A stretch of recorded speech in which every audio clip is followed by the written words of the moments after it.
Welcome to round one. This is Thalia Stompy.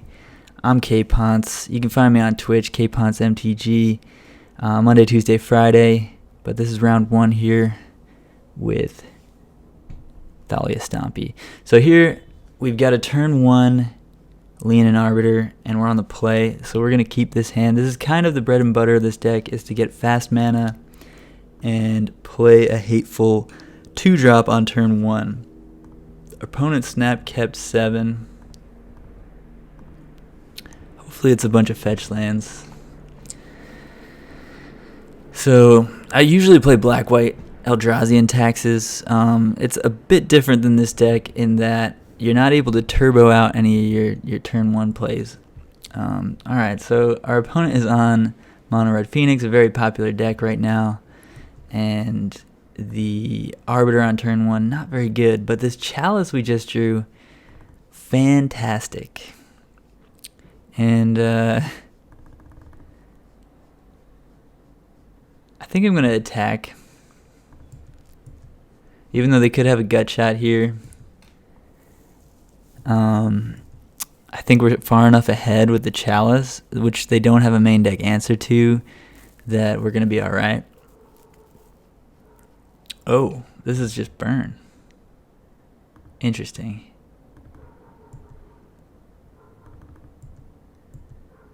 I thought this was Mono Red Phoenix because they led with a mountain. Generally, when they lead with a mountain, it's Mono Red Phoenix.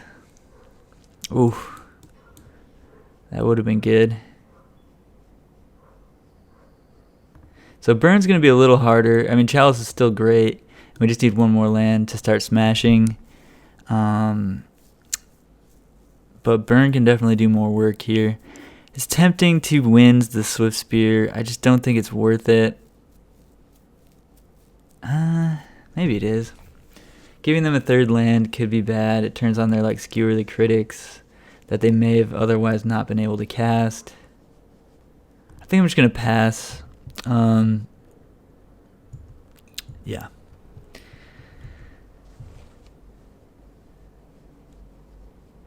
They already had the third land. Are they just on mono red burn? It's just really strange to see burn play 3 basic mountains. Or they could be on mono red Phoenix and just also playing Searing Blaze. I guess that's another possibility here. Searing Blaze is just a pretty good card. I could see wanting to run that in mono red Phoenix if you just missed it in your burn deck. Obviously drawing the land there was pretty great. We're playing 25 in this deck. So we do actually hit our first 4 land drops fairly regularly, which is different than black-white taxes playing 22 lands. We usually don't hit our 4th land drop on time. Well, I mean, I guess maybe 60% of the time we hit the 4th land drop on time. But so we don't actually know if they're mono red Phoenix or just burn. The card we're definitely bringing in is Worship.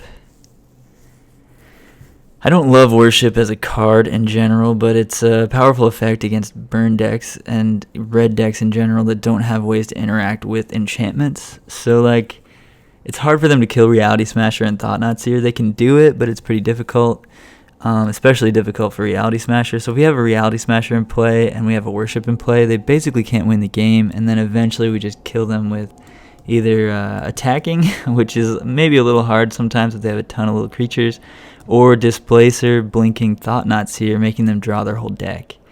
So it's a little bit convoluted, but it's a way to win when you have your lock piece in play. Arbiter is really bad if they're not playing fetches, which it didn't look like they were playing. So I think I'm going to assume that they're on Mono Red Phoenix here and bring in the Wear Tears for potential Blood Moons. And I kind of want to bring in a Rest in Peace, but we don't know if they're not just on burn. If they're just on burn, Arbiter is actually pretty good, but we saw just 3 basic mountains out of our opponent, so I have to assume they're on Phoenix. Or just at least mono red Prowess, which means Rest in Peace is good, but given that we didn't see anything besides 3 mountains and a searing blaze and a swift spear. We don't want to board in cards that don't do anything against our opponent. We want to just kind of hedge our bets here, since it seems like our opponent's on some sort of like hybrid of the two, or just straight up burn where they just happen to draw no fetches. And I mean, there's also definitely the possibility that our opponent's on a budget version of burn, just seeing if they like the deck or not, and running just like mono red burn, which is definitely not like a tier 1 version of burn, but a viable deck to play in modern that you could still win with. If you're just on a budget constraint. Wear Tear also kills Eidolon of Great Revel, so even against burn like that, it's just not terrible. So this hand almost has a turn 1 Thalia, which is pretty good in this matchup. I'm going to mulligan though, because we don't really want the second worship ever, so it's kind of a mulligan anyway, and we can't do anything. We can't cast a single card in this hand. So yeah.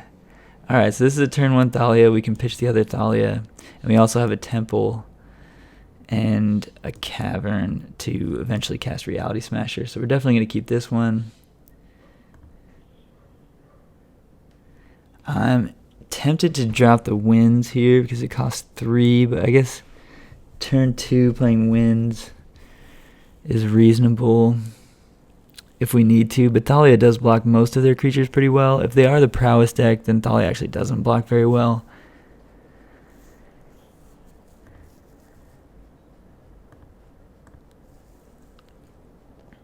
We could also drop the Cavern and just hope to draw more lands. I guess that's reasonable as well. This is a deck that I've played a lot in the past couple days, but just don't have as many reps as like Spider Space does with the Cavern decisions, or Gemstone Caverns decisions. So like, if we drop the Winds, we're only 1 land away from smashing, and maybe that's just our best bet here. Smasher's just very good against them, so maybe turn 1 Thalia, turn 3 Smasher is just our main game plan here. Let's just get rid of the Winds. I think erring on the side of proactivity usually is correct. So that's what we're going for. Another Swift Spear. So yeah, I mean, Chalice would be a great draw. I'd actually rather play Chalice on turn 1 than Thalia. Alright, there's the land. So we're going to be able to cast the Smasher in a couple turns. And hopefully we draw just something else to do next turn.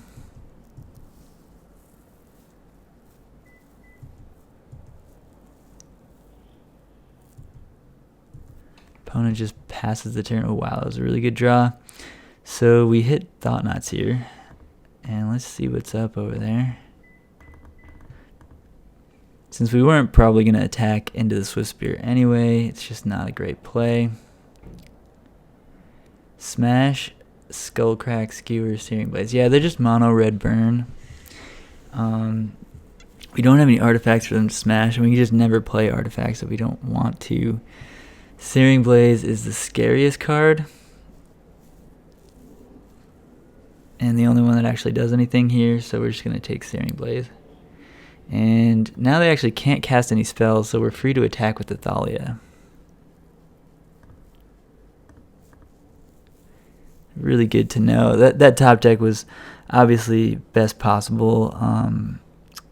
Getting a turn 2 TKS after a turn 1 Thalia. This is why this deck is really powerful. And they just scooped the match because they're just dead. So, yeah, I mean, this is clearly very powerful. Gemstone Caverns on turn 0. Turn 1, play a Temple and a Thalia. Turn 2, play a Thought Knots here. And then turn 3, we're going to smash them. So this is why this deck is so strong. And you can get so many free wins.